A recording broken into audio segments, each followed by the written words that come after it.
Hello students, welcome back to my channel. कैसे हैं आप सभी? आई होप आपकी स्टडीज़ वगैरह सब अच्छी चल रही होंगी। अब हम कंटिन्यू करते हैं आगे का। हम लोग केमिस्ट्री देख रहे हैं, अभी 12th की केमिस्ट्री देख रहे हैं। उसी में हम लोग कंटिन्यू करते हैं जब तक मतलब ये पूरा आपका जो फर्स्ट केमिस्ट्री वाला जो पार्ट है, मतलब आपका बोल सकते हो आप चैप्टर 1 से लेकर चैप्टर 9 या 10 तक जो भी है वो हम कंप्लीट कर देते हैं। फिर इसके बाद हम इनऑर्गेनिक केमिस्ट्री स्टार्ट करेंगे। तो हम चैप्टर 7 देख रहे हैं। चैप्टर 7 में हमारा क्या है? पी ब्लॉक एलिमेंट, ये हमारे चैप्टर का नाम है। ठीक है, चैप्टर 8 भी हमारा पी ब्लॉक पे ही बेस्ड है। पी ब्लॉक एलिमेंट मतलब कि आपको जो पीरियडिक टेबल आपको इनिशियली में दिया रहता है, तो उसमें जो जितने भी पी ब्लॉक के एलिमेंट्स हैं अब उनके बारे में आपको स्टडी करनी है। अच्छा, एस ब्लॉक क्यों नहीं? क्योंकि पीरियडिक टेबल जो है आपका उसमें क्या है, एस ब्लॉक भी है, पी ब्लॉक भी है, डी ब्लॉक भी है, एफ ब्लॉक भी है। ये तीनों तो हम देख लेंगे, लेकिन एस ब्लॉक का हम जनरली के बारे में जनरली हम लोग 11th में पढ़ लेते हैं, इसीलिए अभी हम क्या पढ़ेंगे? पी, डी और एफ ब्लॉक के बारे में पढ़ेंगे। पी ब्लॉक एलिमेंट्स क्या कहलाते हैं? पी ब्लॉक एलिमेंट में भी आते हैं, जैसे कि एस ब्लॉक में क्या होता है, 1 से लेकर 2 ये इतने तक का ग्रुप रहता है आपका, और हॉरिजॉन्टल पीरियड्स रहते हैं। ठीक है, लेकिन इसमें क्या होगा, पीरियड्स में यहाँ पे कितना होता है? अगर डी में देखें, डी ब्लॉक बीच में रहता है ना, फिर पी आता है और फिर एफ आता है। तो अगर हम 1 से लेकर 2 देखते हैं तो वो एस ब्लॉक रहता है। 3 से लेकर आपका 12 तक क्या रहता है? D block. पी ब्लॉक आपका रहता है 13 टू लेकर 18 तक, एंड एफ ब्लॉक जो रहता है वो आपका इनर ट्रांजिशन एलिमेंट रहते हैं, जो कि इसी के ही पार्ट रहते हैं, है ना।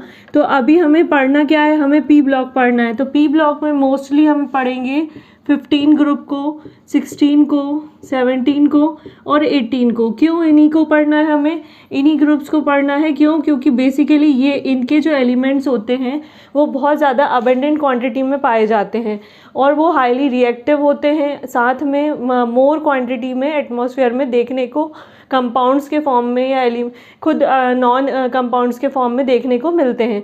तो इसीलिए हम इन ग्रुप्स को देखेंगे। सबसे पहले हम देखेंगे 15 पी ब्लॉक में 15 ग्रुप के एलिमेंट्स को।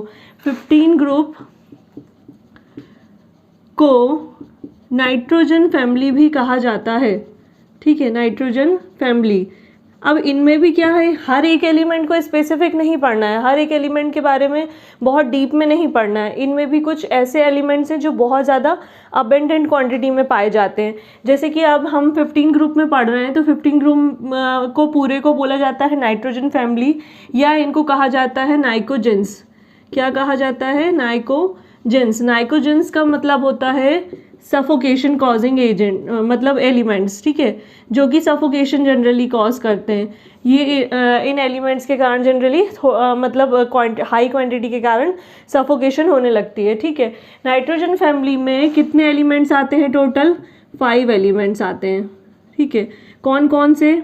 सबसे पहले आता है आपका nitrogen, phosphorus, arsenic, antimony and bismuth.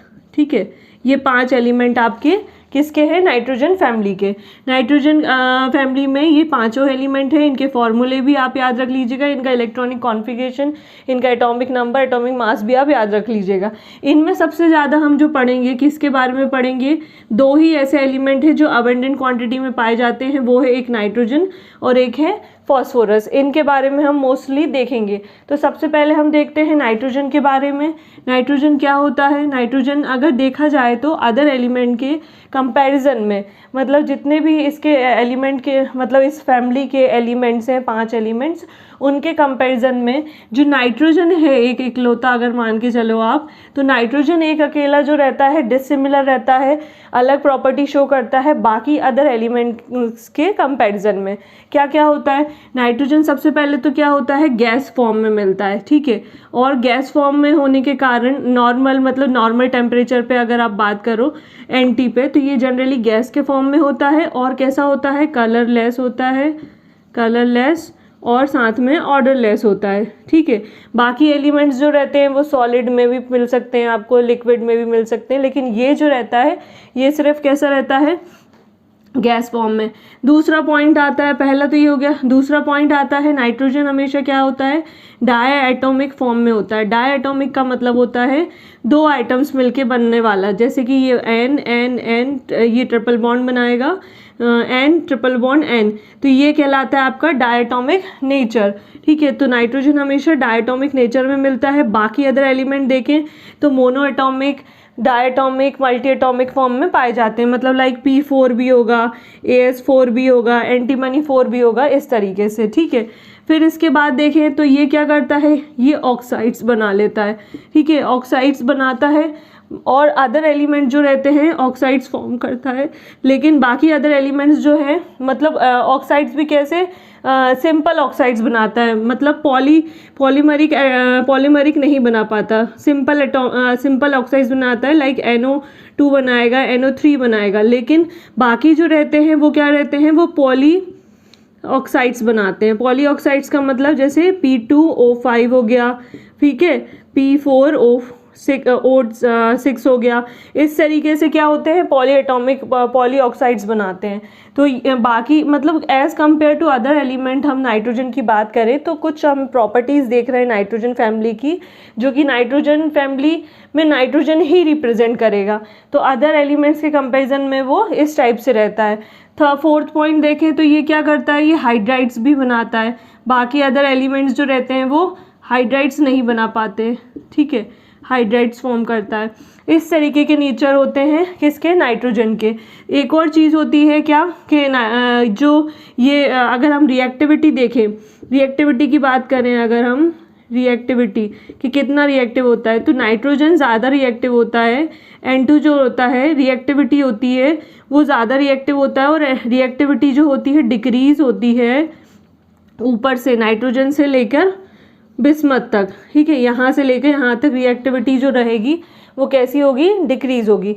तो ये कुछ क्या है इम्पॉर्टेंट नाइट्रोजन फैमिली की, नाइट्रोजन कंपाउंड की प्रॉपर्टीज़ हैं। अगर आप देखोगे बुक में तो और भी दी हुई हैं, एक दो और भी होंगी, लेकिन सब इम्पॉर्टेंट सारी यही हैं कि पहला इम्पॉर्टेंट कि गैस फॉर्म में मिलता है, ऑर्डरलेस होता है ऑर्डिनरी टेम्परेचर पे।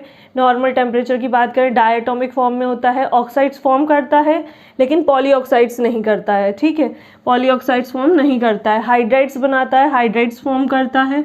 ठीक है, और रिएक्टिव होता है नाइट्रोजन N2 के फॉर्म से। रिएक्टिविटी जो रहती है वो बिस्मथ की तरफ डिक्रीज होती है, ऊपर से नीचे की तरफ अगर हम मूव ऑन करते हैं तो डिक्रीज होती है।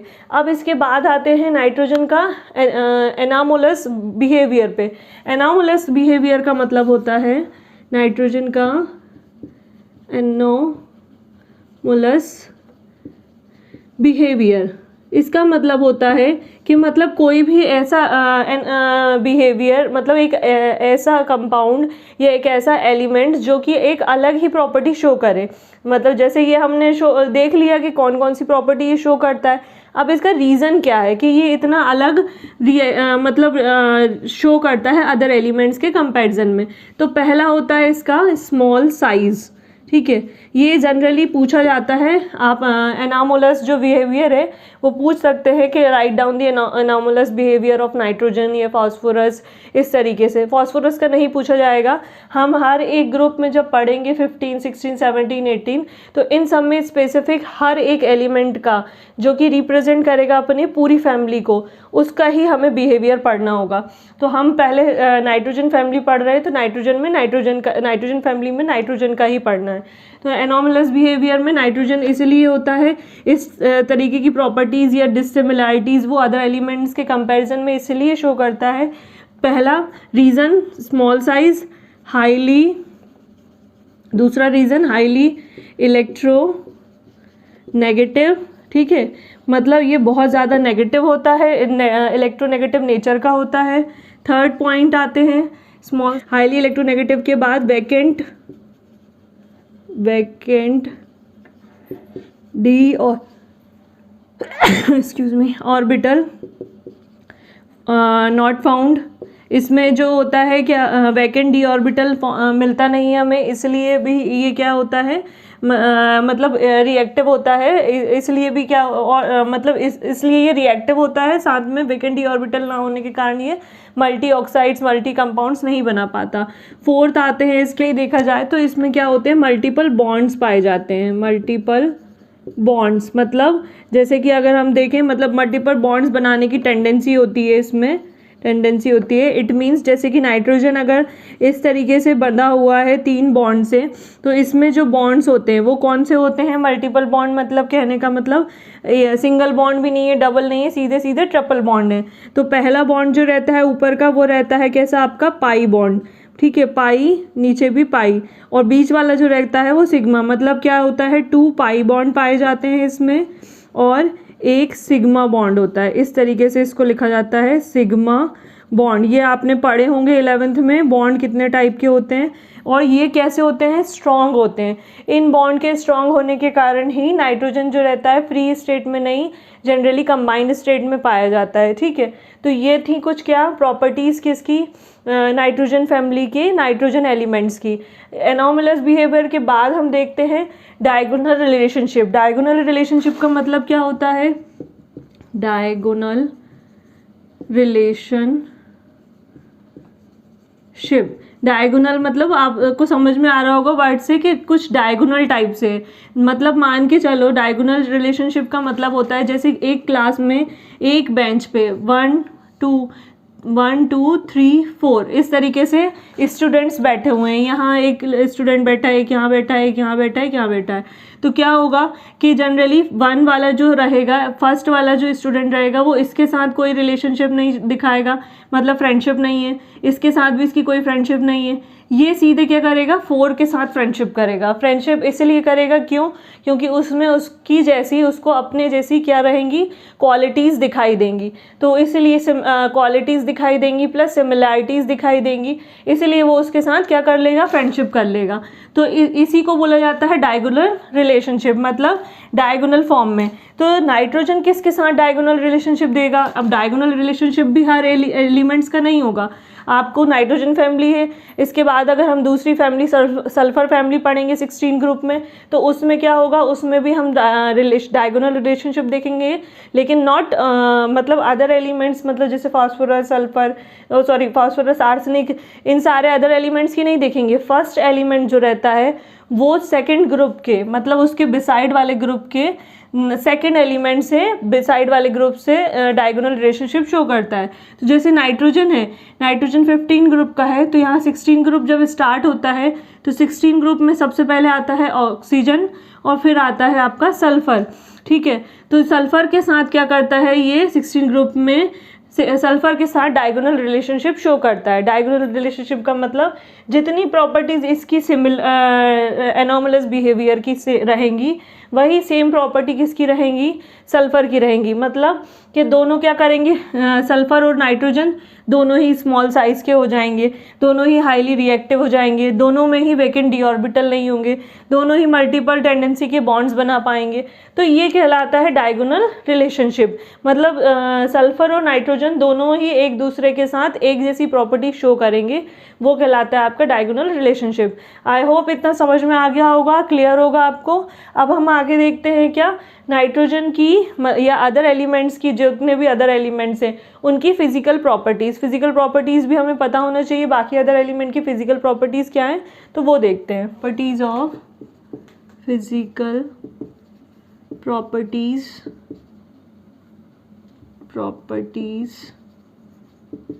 ऑफ N2 फैमिली, है ना, नाइट्रोजन फैमिली की फिजिकल प्रॉपर्टीज़ देखते हैं। सबसे पहले देखते हैं, सबसे पहले आता है फिजिकल प्रॉपर्टीज़ में, मतलब वो कैसा दिखते हैं, कैसे दिखते हैं। एक और चीज़ याद रख लीजिएगा, सबसे पहले एक है इलेक्ट्रॉनिक कॉन्फ़िगरेशन।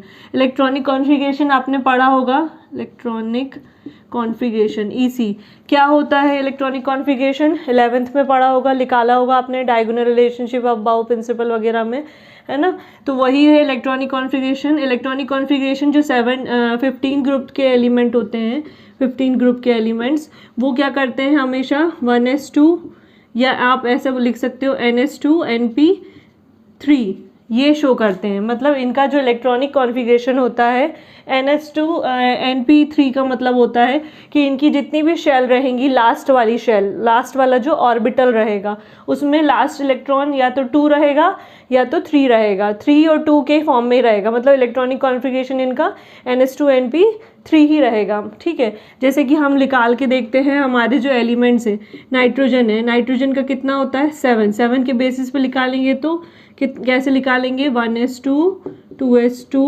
2p3 ऐसे ही लिख लेगा।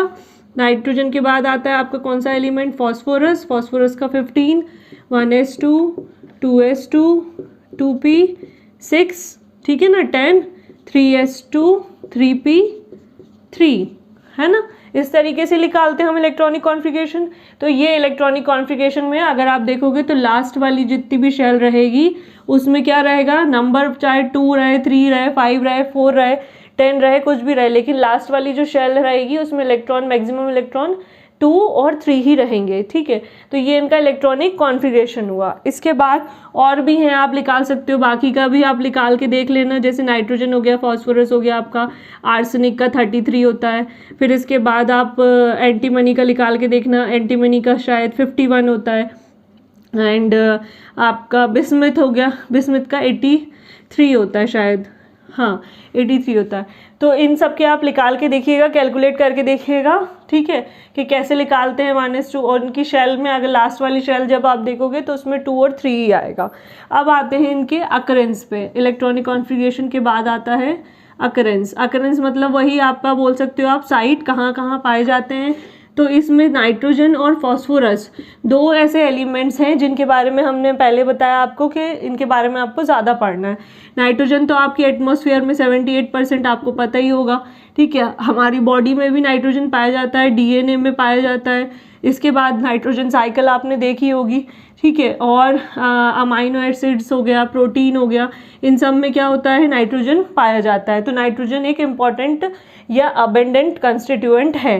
नाइट्रोजन के साथ साथ फॉस्फोरस भी है। फॉस्फोरस भी देखा जाए तो हमारी बॉडी में अगर हम देखें तो बॉडी में जो बोन्स होती हैं, बोन्स में लगभग 60% जो रहता है फॉस्फोरस पाया जाता है, ठीक है। ये बात याद रखिएगा। ये भी DNA में पाया जाता है, ATP बनाता है। ATP का मतलब एडिनोसाइन ट्राइफॉस्फेट। और साथ में एग में हो गया आपका, मिल्क हो गया, इन सब में फॉस्फोरस ज़्यादा मिलता है। तो ये इस तरीके से। और बाकी के अदर एलिमेंट्स की बात करें तो वो हमेशा किस फॉर्म में रहते हैं, वो हमेशा ओड्स के फॉर्म में मिलते हैं, यानी कि वो कंबाइंड स्टेट में रहेंगे, ओड्स के फॉर्म में रहेंगे। लेकिन ये जो है ये अबेंडेंट फॉर्म में एटमॉस्फेयर में और हमारी एनिमल या प्लांट में दोनों में पाए जाते हैं। ये भी लीव्स में पाई जाता है फॉस्फोरस, अगर लीव्स में ना हो, नाइट्रोजन पाया जाता है लीव्स में, नाइट्रोजन की डेफिशिएंसी होती है अगर प्लांट्स में, तो येलोइश कलर की पत्तियाँ हो जाती हैं, लीव्स हो जाती हैं। तो इसलिए ये दोनों ही क्या है, बहुत ज़्यादा अबेंडेंट है, ठीक है। मतलब इम्पॉर्टेंट एलिमेंट्स हैं नाइट्रोजन फैमिली के। अब इसके बाद आते हैं third, physical state. Physical state मतलब कैसे स्टेट में होते हैं, है ना। तो आपका नाइट्रोजन जो होता है वो होता है आपका गैस में। बाकी आपके जो फॉस्फोरस होता है वो होता है वैक्सी सॉलिड। वैक्सी सॉलिड का मतलब मैं आपको बताती हूँ अभी। बाकी जो अदर एलिमेंट रहेंगे आपका आर्सेनिक से लेकर बिस्मिथ तक, ये सारे सॉलिड रहेंगे, ठीक है। मतलब इनकी जो स्टेट रहेगी ये गैस में है, लिक्विड में है, तो वो है। नाइट्रोजन गैस में होता है मोस्टली। और वैक्सी सॉलिड का मतलब होता है विस्कस, सॉरी विस्कस नहीं होगा, मतलब आप बोल सकते हो जो कि वेपर्स जल्दी से फॉर्म कर ले। वेपर्स जैसे कि आप बोल सकते हो कैम्फर। कैम्फर जो रहता है वो कैसा होता है, वैक्सी सॉलिड होता है। सॉलिड तो होता है लेकिन उसको खुला रख दें तो वो बहुत जल्दी उड़ जाता है, तो वो कहलाता है वैक्सी सॉलिड, ठीक है। इसके बाद आते हैं फोर्थ पे। बाकी सारे जो रहेंगे वो सॉलिड स्टेट में रहेंगे। फोर्थ पे आते हैं हम। फोर्थ आता है मेटेलिक प्रॉपर्टी। मेटेलिक प्रॉपर्टी या मेटेलिक स्टेट देख लेते हैं।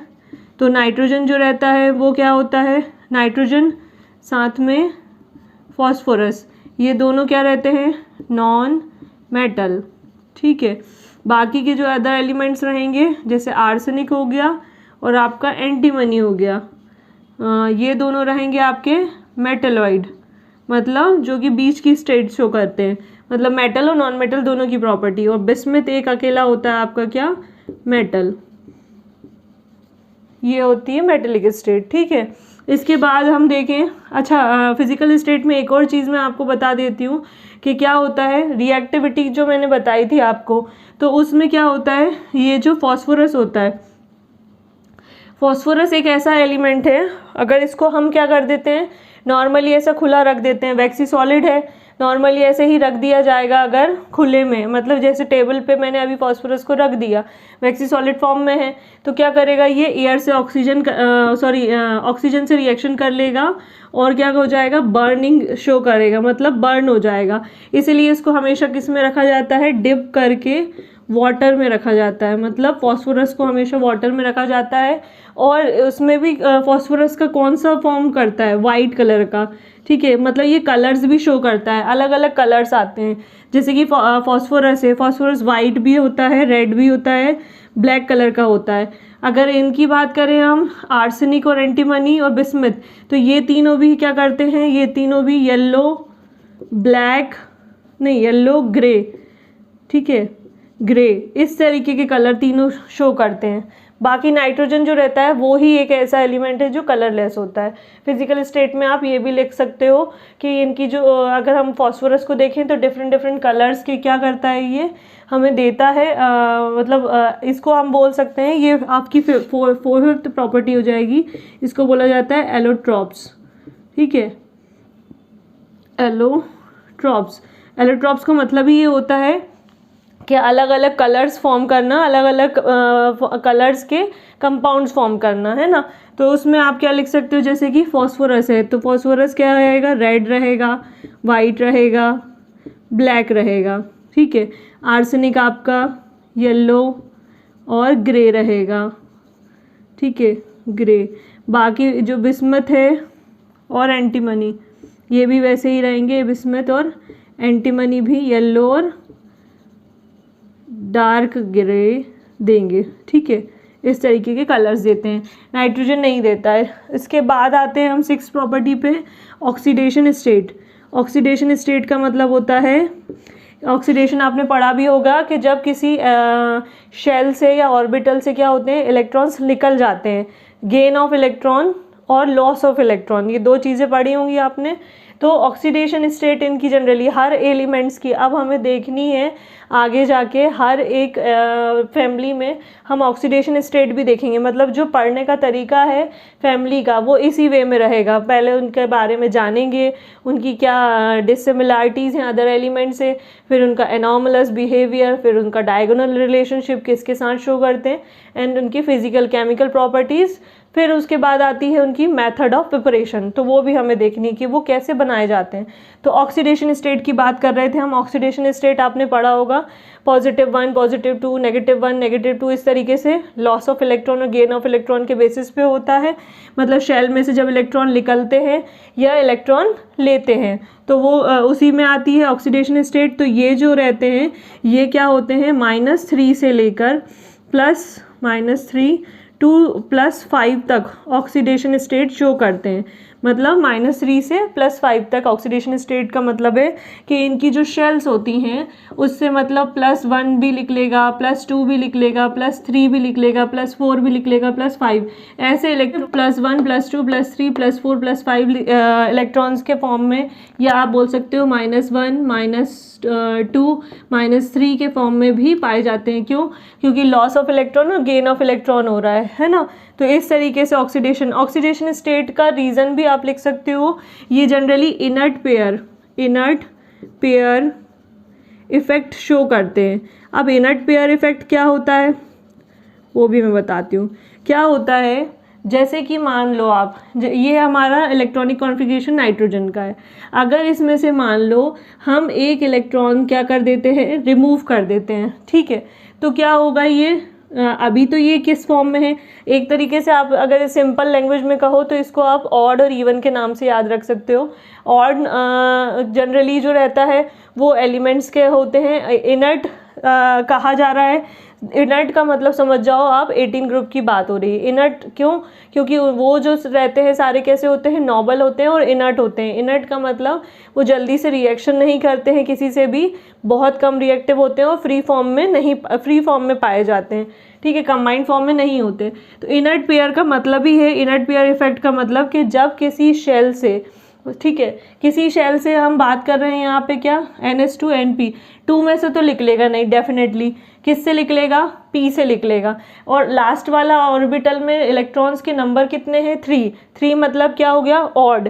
अगर ये इवन हो जाए, इसमें से एक इलेक्ट्रॉन रिमूव हो जाए तो कैसा हो जाएगा ये, तो अगर बाकी के नंबर देखें तो उसके कंपैरिजन में ये कैसे हो जाएंगे, पूरे इवन हो जाएंगे। तो इवन के बेसिस पे इनको बोला जाता है इनर्ट। मतलब लास्ट p शेल ऑर्बिटल से या p शेल से जब एक इलेक्ट्रॉन निकल जाता है और वो शो करते हैं किसकी तरह, इनर्ट या नोबल गैसेस की तरह, और वो रिएक्शन नहीं करते हैं, तो उसको इनर्ट पेयर बोला जाता है, इनर्ट पेयर इफेक्ट बोला जाता है। तो ये ऑक्सीडेशन स्टेट का रीज़न इनका यही है, इतने सारे -3 से लेकर +5 तक देने का, क्योंकि इनके जो d ऑर्बिटल रहेगा या p ऑर्बिटल रहेगा, ये लास्ट वाला जो ऑर्बिटल रहेगा, उससे जैसे ही एक इलेक्ट्रॉन निकलेगा ये सारे क्या करने लगेंगे, इनर्ट पेयर इफेक्ट शो करेंगे, और इसीलिए इनका ऑक्सीडेशन नंबर -3 से लेकर +5 रहता है। इनर्ट पेयर इफेक्ट समझ में आया? तो ये थी क्या कुछ फिजिकल प्रॉपर्टीज़ आपकी नाइट्रोजन फैमिली। और इम्पॉर्टेंट चीज़ें हैं वो और देख लीजिए। 6th हो गया हमारा। 7th आता है एटॉमिक साइज़, ठीक है। एटॉमिक साइज़ का मतलब होता है एटम का साइज़। तो एटम का साइज़ क्या होता है जनरली, नाइट्रोजन से अगर हम देखते हैं बिस्मथ की तरफ जाते हैं तो एटॉमिक साइज़ क्या होता है, डिक्रीज़ होता है। एटॉमिक साइज़ डिक्रीज़ नहीं, इंक्रीज़ होगा, क्योंकि सबसे स्मॉल साइज़ होता है एटम का, किसका, नाइट्रोजन का, तो इंक्रीज़ होगा। 8th प्रॉपर्टी पे आते हैं इलेक्ट्रोनेगेटिविटी। तो वो अगर देखते हैं तो इलेक्ट्रोनेगेटिविटी नाइट्रोजन से बिस्मथ की तरफ जाने पर डिक्रीज़ होती है। सबसे ज़्यादा क्या होता है आपका, नाइट्रोजन होता है हाईली नेगेटिव, और उसके बाद नीचे जाते जाते हैं तो सारे कैसे होते जाते हैं, वीकली नेगेटिव, या बोल सकते हो आप इलेक्ट्रोपॉजिटिव बिहेवियर शो करने लगते हैं। ये कुछ इंपॉर्टेंट फिजिकल प्रॉपर्टीज़ हैं, जैसे कि नाइट्रोजन के बारे में आपको लिखने को आता है, तो इससे आप याद रख सकते हो, चार्ट बना के इस तरीके से आप याद रख सकते हो कि किस तरीके से कौन कौन से क्या क्या प्रॉपर्टीज़ शो करते हैं। तो यहाँ पे हम नाइट्रोजन फैमिली हमारा यहाँ पे होता है कंप्लीट। अब हम देखेंगे nitrogen method of preparation of nitrogen, मतलब हर एलिमेंट की नहीं देखेंगे preparation of method of preparation, जैसे कि जो अबंडेंट एलिमेंट हैं लाइक नाइट्रोजन और फॉस्फोरस, मैंने स्टार्टिंग में बताया आपको कि उन्हीं के बारे में हम देखेंगे। तो उसी के बारे में मतलब नाइट्रोजन की देखेंगे और एक फॉस्फोरस की देखेंगे मेथड ऑफ प्रिपरेशन के, कैसे इनको बनाया गया। तो अब हम लोग देखते हैं method of preparation of nitrogen. Method of preparation of N2 है ना, नाइट्रोजन की मेथड ऑफ प्रिपरेशन कैसे होगी, मतलब नाइट्रोजन कैसे बनाया जाता है। सबसे पहले तो नाइट्रोजन को डिस्कवर किया था डेनियल ने, ठीक है। डेनियल करके एक साइंटिस्ट थे, उन्होंने लगभग 1772 में इसको डिस्कवर किया था। डेनियल ने ये देखा कैसे था, नाइट्रोजन पता कैसे चली कि नाइट्रोजन गैस भी होती है, जब उन्होंने ऑब्ज़र्व किया कि हम एक्सेल करते हैं कार्बन डाइऑक्साइड और इनहेल करते हैं ऑक्सीजन, तो उन्हें कुछ अदर गैसेस भी मिली। कार्बन डाइऑक्साइड के साथ एक्सेलेशन में उन्हें कुछ अदर गैसेस भी मिली, जिस एक्सेलेशन के कारण उनको पता चला कि हमारी मतलब एक्सेलेशन में हमारे इन्वायरमेंट में हमारी कार्बन डाइऑक्साइड गैस के साथ साथ नाइट्रोजन गैस भी होती है। नाइट्रोजन गैस की इस तरीके से उनको पता चला। पहले जो था नाइट्रोजन को नाइट्रोजन नहीं बोला जाता था, पहले नाइट्रोजन को एजोइड बोला जाता था, ठीक है। पहले इसका नाम एजोइड था, बाद में जाके ये क्या हुआ, नाइट्रोजन नाम से फेमस हुआ। तो मेथड ऑफ प्रिपरेशन देखते हैं। मेथड ऑफ प्रिपरेशन का मतलब है हर एक एलिमेंट का, कंपाउंड का अलग अलग मेथड ऑफ प्रिपरेशन होता है, उसको हम अलग अलग कंपाउंड्स के साथ रिएक्शन करा के उसको बनाते हैं, तो वो मेथड ऑफ प्रिपरेशन कहलाता है। इसको लैब में भी बनाया जा सकता है, इसको आप किसी मतलब कंपाउंड के थ्रू भी बना सकते हो अलग अलग, और वो भी कैसे कर सकते हो, अलग अलग सॉल्यूशन से रिएक्शन करा के, हीटिंग इफेक्ट देके, इस तरीके से। तो हम देखते हैं, सबसे पहले हम मेथड देखेंगे लैब में। अगर हम देखते हैं तो हम देखते हैं सबसे पहली लैब में देख लेते हैं, जैसे कि हम लैब में कर रहे हैं तो लैब में हम रिएक्शन कराएंगे तो हम लेंगे क्या NH4Cl की रिएक्शन कराएंगे हम NaNO3 से NaNO3। एक बात याद रखिए, अब मेथड ऑफ प्रिपरेशन है या कोई भी अब आगे ये जो पी ब्लॉक एलिमेंट चल रहा है इससे अब आपको समझ आना चाहिए कि अब आपको कंपाउंड्स के नाम, उनका दूसरा जो केमिकल नेम होता है वो, प्लस उनके जो फॉर्मूले हैं वो रेक्टिफाई करने होंगे, याद रखने होंगे।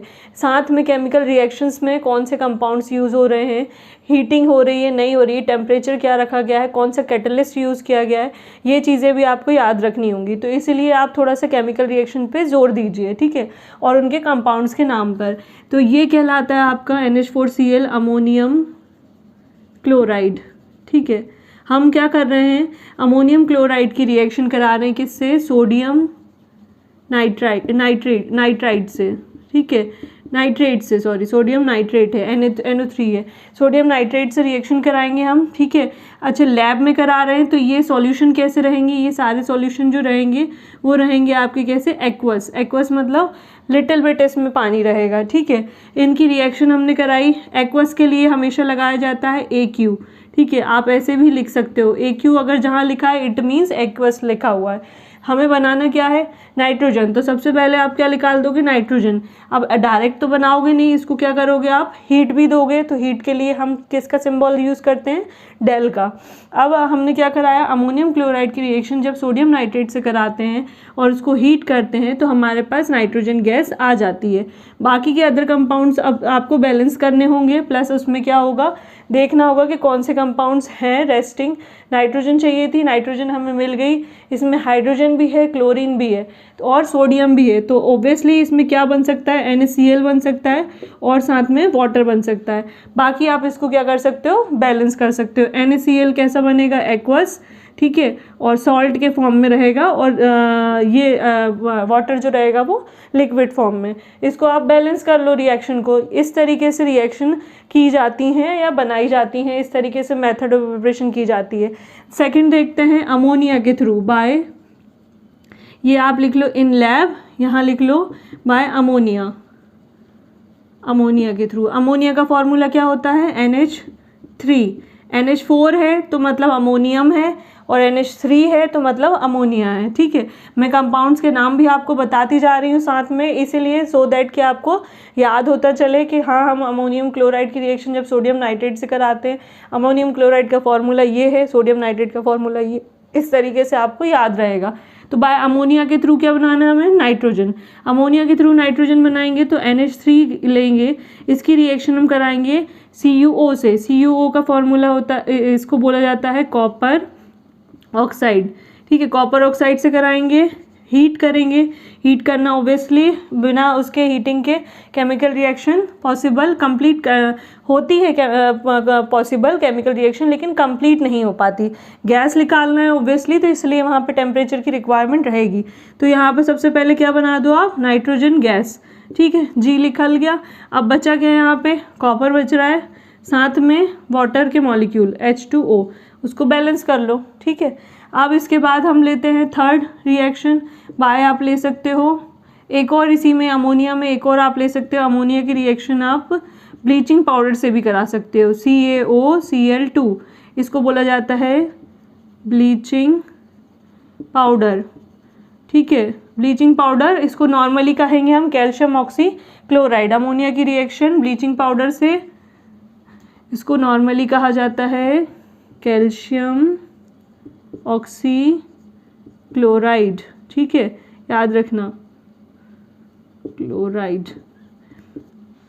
हीट करेंगे, क्या बनेगा, नाइट्रोजन गैस बनानी है, सबसे पहले नाइट्रोजन गैस बना ली, प्लस उसके बाद क्या है, इसमें कैल्शियम है, हाइड्रोजन है, क्लोराइड है, CaCl2 calcium chloride plus water के कुछ मॉलिक्यूल्स, इस तरीके से रिएक्शन होती हैं, ठीक है।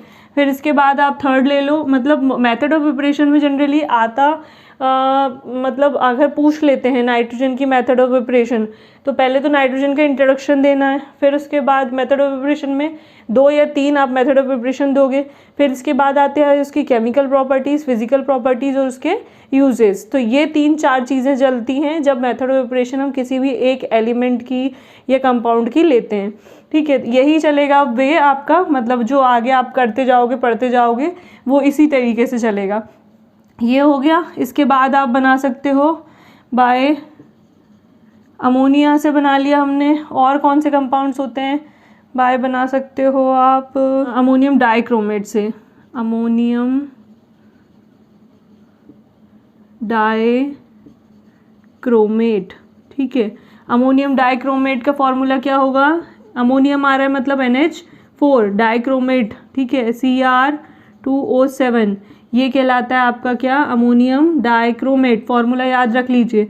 अमोनियम जब डाइक्रोमेट को हीट किया जाता है तो अमोनियम से अमोनिया बन जाएगा आपका, सॉरी नाइट्रोजन निकल जाएगी, नाइट्रोजन गैस आ जाएगी, प्लस बाकी के other compound Cr2O3 plus water के कुछ मॉलिक्यूल, ठीक है।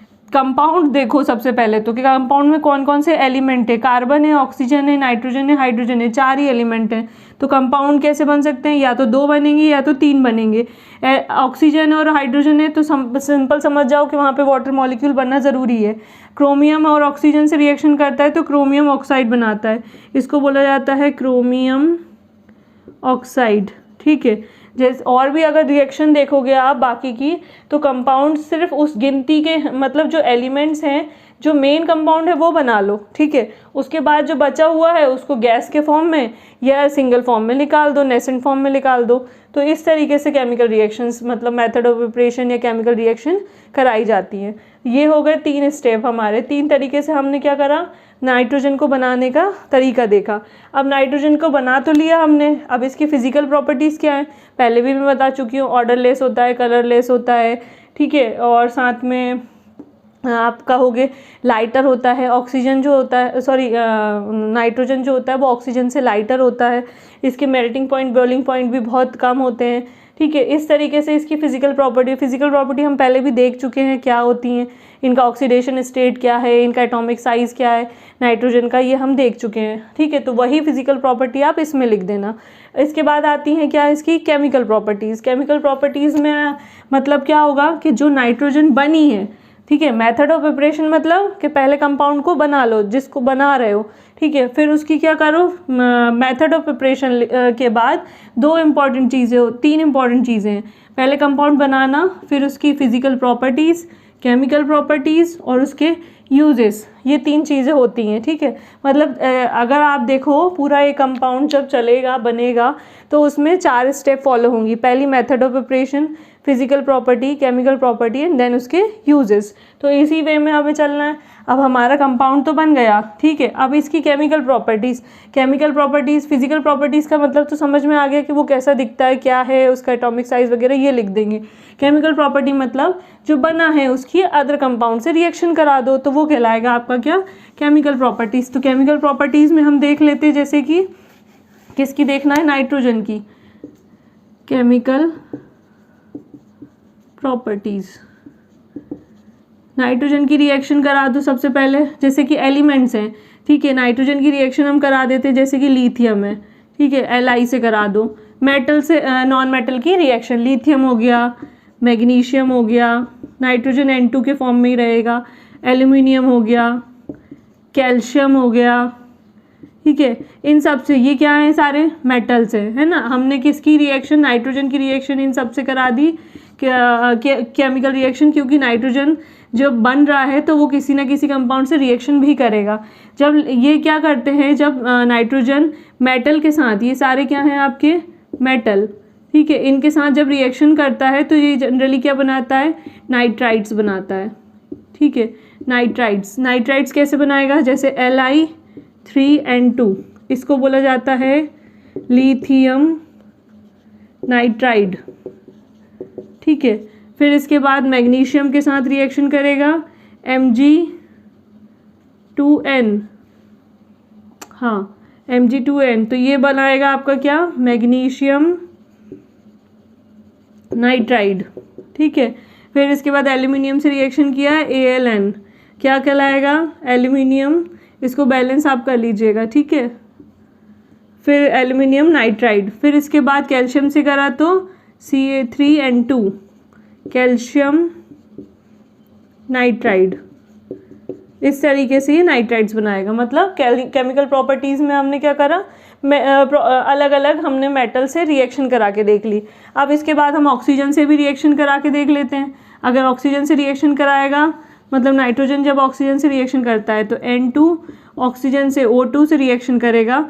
हमेशा याद रखिए कि N2 जब ऑक्सीजन से रिएक्शन करता है, O2 से रिएक्शन करता है, तो वहाँ पे कुछ टेम्परेचर की रिक्वायरमेंट होती है, जैसे 3000 समथिंग डिग्री सेल्सियस टेम्परेचर पे इलेक्ट्रिक आर्क की प्रेजेंस में। ये एक प्रॉपर एक प्रोसेस है इलेक्ट्रिक आर्क, मतलब कुछ वहाँ पे इलेक्ट्रिकल इफेक्ट्स होने चाहिए तब रिएक्शन होती है ऑक्सीजन की। ये हम जब ये कब होगा, जब हम इसको लैब में कराएंगे तब।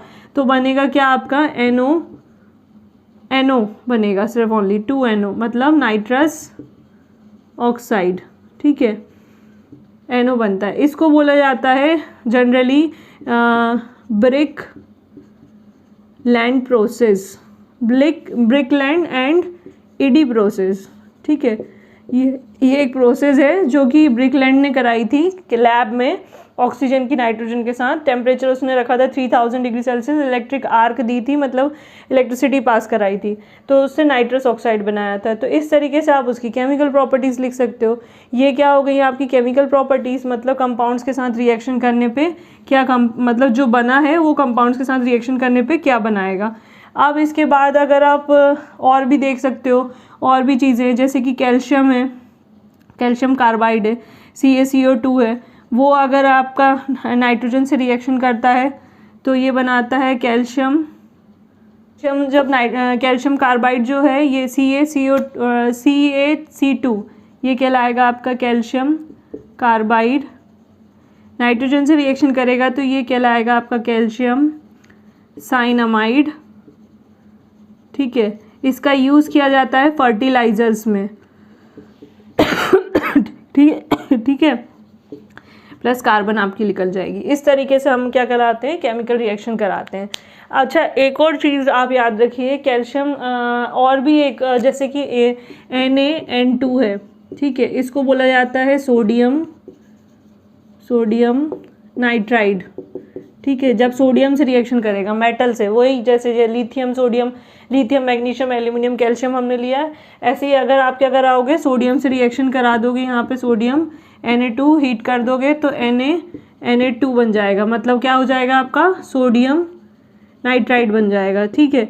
अब ये सोडियम नाइट्राइड जो है कहाँ यूज़ होता है, एक इम्पॉर्टेंट ये मैं बता देती हूँ आपको, मतलब कंपाउंड है। क्या होता है, आपने देखा होगा कार्स जब हम लोग ड्राइव करते हैं, मतलब जो व्हीकल्स होते हैं, कार्स वगैरह जो होती हैं, वो जीप वगैरह, तो उसमें क्या होता है, आपने देखा होगा कि वो लगे होते हैं, बहुत सारे बलून्स लगे होते हैं, सेफ्टी बलून्स जिनको या सेफ्टी बैग कहा जाता है ना। वो कब होता है, वो क्यों होता है, हमें बचाने के लिए कोलाइजन से, है ना, मतलब एक्सीडेंट हुआ है तो हमें उससे ज़्यादा चोट ना आए या कुछ हमें डैमेज ना हो हमारी बॉडी को या हमारे हेड वगैरह को, इसलिए उसमें क्या होता है 3-4 तरफ, जैसे कि मिरर के इधर और स्टीयरिंग जो होती है वहाँ पे सब जगह क्या होते हैं, सेफ्टी बैग्स लगे होते हैं। अच्छा, ये सेफ्टी बैग्स में क्या होता है, सोडियम नाइट्राइड भरा हुआ होता है। कैसे भरा होता है, जो कार्स होती हैं उसमें जो सेफ्टी बैग रहेगा आपका, सेफ्टी बैग ये बना काहे से होता है, ये थिन नायलॉन से बना होता है, ठीक है, ये नायलॉन से बना होता है। इसमें भरा रहता है आपका क्या, सोडियम नाइट्राइड NaN2, ये याद रखिएगा आप। इससे क्या होता है, जैसे ही स्टीयरिंग या कोई भी विंडो का या किसी टाइप का कोलाइजन होता है, स्टीयरिंग या हो गया या विंडो या कोई किसी भी टाइप का जो नीचे वो रहते हैं आपके ब्रेक्स वगैरह, उससे कुछ भी टाइप का या कैसा भी आपको कोलाइजन फील होता है, मतलब कार में जो सेंसर्स होते हैं वो सेंसर्स कोलाइजन फील करते हैं। वो सेंसर्स जो रहते हैं वो क्या करते हैं, एक इलेक्ट्रिक आर्क या इलेक्ट्रिक करंट पास करते हैं। वो इलेक्ट्रिक करंट पास होने के कारण क्या होता है, ये जो NaN2 है ये ओवर हीट हो जाता है, ठीक है, ओवर हीट हो जाता है। ओवर हीट होने के कारण ये क्या करता है, नाइट्रोजन गैस रिलीज़ करता है, ठीक है। नाइट्रोजन गैस रिलीज होने से जो सेफ्टी बैग होते हैं वो क्या होते हैं, उनको सेंसर मिल गया, सेफ्टी बैग जो होते हैं वो क्या हो जाते हैं, बल्ज मतलब फूल जाना, ठीक है, वो मतलब फुल हो जाते हैं, नाइट्रोजन गैस उसमें भर जाती है और वो हमें क्या करते हैं, जो डैमेज होना होता है उससे हमें बचा लेते हैं। और कुछ टाइम के बाद इसमें क्या होते हैं, छोटे छोटे होल्स भी होते हैं, नायलॉन बैग्स में छोटे छोटे होल्स होते हैं। कुछ टाइम के बाद नाइट्रोजन गैस जो होती है वो उन होल्स के थ्रू निकल जाती है और वो नॉर्मल साइज़ में जाते हैं। तो इस तरीके से सोडियम नाइट्राइड का यूज़, मतलब आप बोल सकते हो नाइट्रोजन का यूज़ हमारे सेफ्टी प्रिकॉशंस के लिए भी किया जाता है। तो ये था आपका एक छोटा सा एक आप बोल सकते हो ऑब्जेक्टिव वाइज में, अगर आपको जस्ट जनरल IQ के लिए क्वेश्चन पूछा जाता है तो आप बता सकते हो कि यहाँ सेफ्टी बैग में हम नाइट्रोजन गैस का इस तरीके से यूज़ करते हैं। अच्छा, एक और है एटमॉस्फेरिक नाइट्रोजन। आपने पढ़ा होगा कि एटमॉस्फेरिक फिक्सेशन नाइट्रोजन साइकिल होती है, साइंस में आप पढ़ते हुए आ रहे होगे, वो भी इम्पॉर्टेंट रोल प्ले करता है। जैसे कि जो एटमॉस्फेरिक नाइट्रोजन है वो क्या करती है, बारिश में वाटर ड्रॉपलेट्स के साथ रिएक्शन करेगी ऑक्सीजन के साथ और नाइट्रस ऑक्साइड या नाइट्रोजन ऑक्साइड के साथ नीचे आएगी, अर्थ पे आती है, फिर प्लांट उसे एब्जॉर्ब कर लेते हैं, प्लांट के थ्रू वो फिर किस में चली जाती है, प्लांट को कौन खाता है, एनिमल्स खाते हैं, हम लोग लेते हैं तो हमारी बॉडी में आती है। तो इस तरीके से एक साइकिल चलती जाती है। हम जब डेड हो जाते हैं तो वो डेड एंड डिकेइंग में होके फिर नाइट्राइड्स और नाइट्रेट्स बना के रिमूव हो जाती है गैसेस के फॉर्म में। तो इस तरीके से भी नाइट्रोजन का एक साइकिल चलता है। तो नाइट्रोजन इसलिए बहुत इंपॉर्टेंट हमारे लिए कंस्टिट्यूएंट है। तो ये सारी चीज़ें आप मतलब अगर आता है लिखने को तो ये एक तरीके से आप उसमें ऐड ऑन कर सकते हो, यूजेस में, फिजिकल प्रॉपर्टीज़ में, सब जगह। अच्छा, यूजेस एक अलग चीज़ है, यूजेस में आते हैं हम, तो यूजेस देख लेते हैं। यूजेस देखते हैं, सबसे पहला तो ये एक तरीके से अगर देखा जाए तो इसको स्टील इंडस्ट्रीज़ में यूज़ किया जाता है, ठीक है, स्टील इंडस्ट्रीज़ में स्टील बनाने के लिए भी इसका यूज़ किया जाता है, ठीक है, पहला पॉइंट। सेकंड, अगर देखा जाए तो ये क्या हो कारण इसको क्या होता है, हम थर्मामीटर्स वगैरह में भी बनाने के लिए भी यूज़ करते हैं, ठीक है, थर्मामीटर में भी इसका सब यूज़ किया जाता है। इसके बाद अमोनिया एक गैस बनती है जो कि इम्पॉर्टेंट होती है, ठीक है, अमोनिया AMMONIA, अमोनिया गैस बनाने में, मेथड ऑफ ऑपरेशन में अमोनिया गैस बनाने में इसका यूज़ किया जाता है। फिर इसका जो है जैसे कि अगर मेडिकल इंडस्ट्री में देखा जाए तो मेडिकल इंडस्ट्री में आपका सर्जरी जितनी भी टाइप की होती हैं, सर्जरी में मोस्टली क्या होता है, नाइट्रोजन का यूज़ किया जाता है। इसके बाद अगर अपन घर में बात करें तो घर में रेफ्रिजरेटर्स होते हैं, ठीक है, रेफ्रिजरेटर्स, फ्रिज वगैरह जो होते हैं उसमें लिक्विड नाइट्रोजन का, किसका, लिक्विड नाइट्रोजन का यूज़ किया जाता है। क्यों, क्योंकि वो क्या करते हैं, लिक्विड नाइट्रोजन कूल्ड करके रखते हैं, फूड को प्रिजर्व करके रखते हैं, इतना डीफ्रीज कर देते हैं, उसको ठंडा कर देते हैं जिससे कि वो उसका टेम्परेचर मेंटेन रहे और वो क्या हो मतलब ख़राब ना हो, स्पॉइल ना हो, ठीक है। इसके अलावा और भी अगर देखें तो इसका बल्ब वगैरह बनाने में टंजस्टन के साथ जो कि टेम्परेचर मेंटेन करके रखता है, वहाँ पे भी नाइट्रोजन का यूज़ किया जाता है। तो ये कुछ इसके यूजेस है। तो 4 स्टेप हो गई, method of operation, physical property, chemical property and then उसके यूजेस। तो इस तरीके से आपको पूरा एक हायरार्की बनाते हुए एक एलिमेंट के बारे में या कोई भी एक कंपाउंड के बारे में पढ़ते चलना है। अब देखते हैं अमोनिया के बारे में, जो कि किससे, नाइट्रोजन से ही बना है, हैबर प्रोसेस है। Haber process important role play करता है। अभी मतलब आपकी इसमें एग्ज़ाम्स वगैरह में मतलब आएगा, पूछा जा सकता है, जनरली आता ही है कि हैबर प्रोसेस क्या होती है, अमोनिया के थ्रू बनाई जाती है नाइट्रोजन और हाइड्रोजन की ऑक्सीजन, वो हम देखेंगे। अब इतना इस वीडियो में आपको जो भी नहीं समझ में आया है कमेंट सेक्शन में कमेंट करके बताएं। प्लीज़ मेरी वीडियो को लाइक करें, शेयर करें, कमेंट करें, सब्सक्राइब करें मेरे चैनल को, जिससे कि आपको और ज़्यादा अच्छी चीज़ें पता चलें। मान लीजिए और साथ में अगर कोई चीज़ आपको समझ में नहीं आ रही तो आप कमेंट सेक्शन में भी करके बताएं। नीचे मैंने लिंक दी हुई हैं, मुझे आप फेसबुक पे, ट्विटर पे, लिंक्डइन वगैरह पे मैं सब जगह अवेलेबल हूँ।